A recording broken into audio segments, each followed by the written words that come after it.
그렇게 길게 있었다는 거예요. 그죠? 진짜 있었대요. 모두를 못하는 그렇죠. 다 놀라셨는데요. 속속들이 파헤쳐 보겠습니다. 먼저 그 실체를 찾아간 곳은 청담 병원. 시킨 기생충을 곧바로 이렇게 표본으로 만든 것입니다. 제가 의사가 된 지 30년 됐는데 처음 겪었습니다.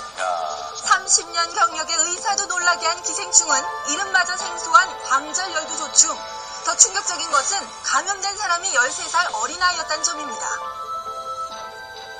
이게 실제로 발견됐다라는 몇 달 전에 대변을 보는데 기생충이 나와서 제가 그 기생충을 이렇게 당겨봤어요. 80cm가량 나오다가 끊어졌어요. 평소 잦은 피로와 복통을 호소했던 아이. 발견된 기생충의 길이가 무려 3m 50cm에 달했습니다. 아이는 왜 이런 기생충에 감염된 걸까요? 그 가족이 회를 좋아했고요. 한 달에 3번 이상은 회를 드셨던 것 같아요. 네, 아이는 평소 회를 즐겨 먹었다고 합니다. 이 광절열두조충은 주로 민물과 바다를 오가는 반담수어인 송어, 연어, 농어 등을 회로 먹었을 때 감염이 된다고 하는데요. 작년 말 비슷한 일을 겪었다는 50대 성동주 씨를 만났습니다. 당시 기억을 떠올리면 지금도 아찔하다고 하는데요. 대변을 보다가 이상한 증상이 있어서 보니까 몸 안에서 대변이 아니고 다른 게 나오고 있어서 깜짝 놀랐죠. 천천히 손으로 꺼냈습니다. 몸에서 나온 기생충을 손으로 꺼내봤는데요. 잠시 후 두 눈으로 확인한 것은 엄청난 길이의 기생충이었다고 합니다. 길이가 어떤지 한번 너무 길어서 보고 싶어서 제가 여기 마루에 와서 한번 저기 또 쭉 나와봤습니다. 근데 끊어지지 않았는데 저 끝에서 여기 끝까지가 6m거든요. 6m 이게 다 꽉 차더라고요. 끈으로 그 길이를 가늠해 보니 한눈에 봐도 정말 어마어마한 길이었는데요. 그렇다면 성동주 씨 역시 회를 즐겨 먹었던 걸까요? 이렇게 좋아하지는 않습니다. 그냥 자주 먹진 않고 가끔씩 먹죠. 아니 회를 자주 먹지도 않았는데 기생충에 감염됐다고 합니다. 광절열두조충, 어패류를 통해 몸으로 들어오는 기생충 아니었나요? 물론 많이 먹으면 회 걸릴 확률이 높아지긴 하지만 어쩌다 한번 먹었는데 이제 걸릴 수도 있거든요. 자, 마디마다 있는 점 보이시죠? 이것이 네. 바로 기생충의 자궁이라고 합니다. 하루에 만들어지는 알의 숫자만 무려 100만 개. 이 알은 배변으로 나와서 물벼룩과 물고기가 먹고요. 그것을 다시 사람이 먹으면서 끈질기게 생명을 이어나가고 있습니다. 그래서 적은 양의 생선을 먹어도 충분히 감염될 수 있는 거죠.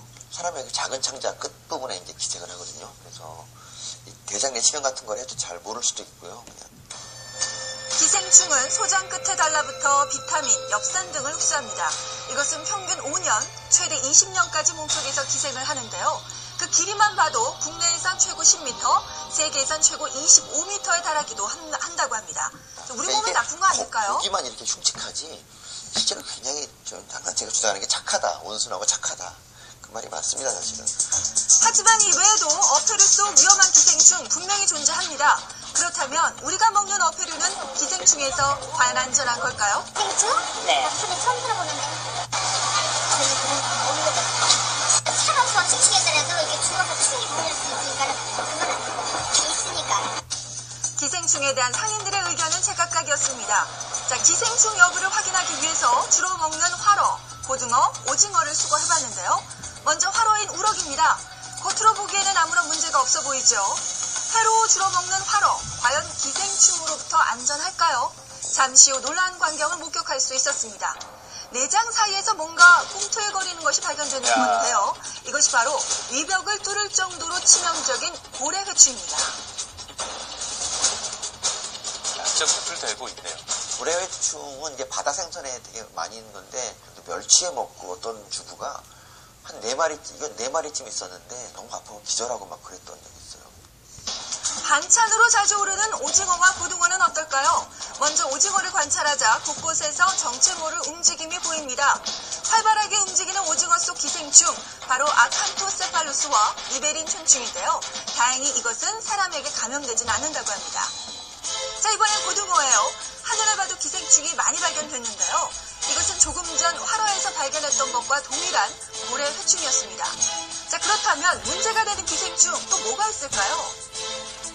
문제가 우리나라에서 제일 많은 기생충이 간디스토마거든요. 이게 무서운 게 뭐냐면 이게 걸리면 담도암의 확률이 한 4배 정도 올라가요. 이게 이제 국제기구가 공인한 그 발암물질 중에 뭐 아주 상위권에 있는 발암물질이거든요. 담도암을 일으키는 간디스토마와 함께 뇌까지 파고드는 페디스토마는 민물고기에서 감염되는 위험한 기생충입니다. 자, 그렇다면 생활 속에서 기생충을 막는 방법 한번 알아볼까요? 먼저 우럭, 농어와 같은 활어의 경우를 보겠습니다.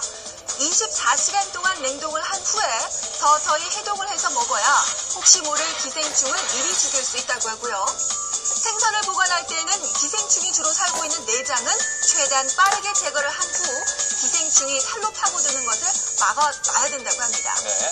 자, 우리도 모르는 사이 감염될 수 있는 기생충 잘 알고 잘 대비해서 안전한 먹거리 즐기시길 바랍니다. 충격적이네요. 6m가 넘는 길이도 그렇지만 20년 이상 기생할 수 있다니 기생이라는 단어 자체가 우리 몸에 썩 좋지 않다라는 거잖아요. 그럼요. 그걸 다 빼앗아가는 그런 느낌도 드는데 전조 증상도 있을 것 같고요. 감염 여부 확인하는 건 어떻게 해요? 일단 정기적으로 구충제를 복용하시는 것이 좋고요. 사실 우리가 식구들을 안전하게 먹거리를 지키기 위해서는 잘 알아두셔야 될 것 같습니다.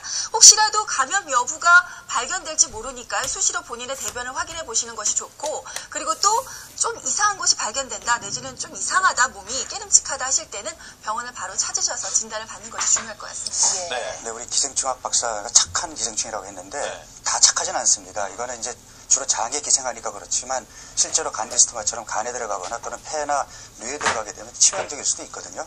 근데 흔히들 이렇게 배변에서 기생충이 나오게 되면 병원에 가기가 좀 쑥스러우니까 약국에 가서 구충약을 사 먹는 분들이 많은데 이런 광절 열두조충 같은 경우는 해충약 같은 일반 구충제로는 죽지 않습니다. 그렇기 때문에 반드시 병원에 가셔서 확인하신 다음에 병원 처방약을 드셔야 치료를 받으실 수 있습니다. 네. 생방송 오늘 아침 지금 함께하고 계신 시각은 9시 1분 53초 지나고 있습니다.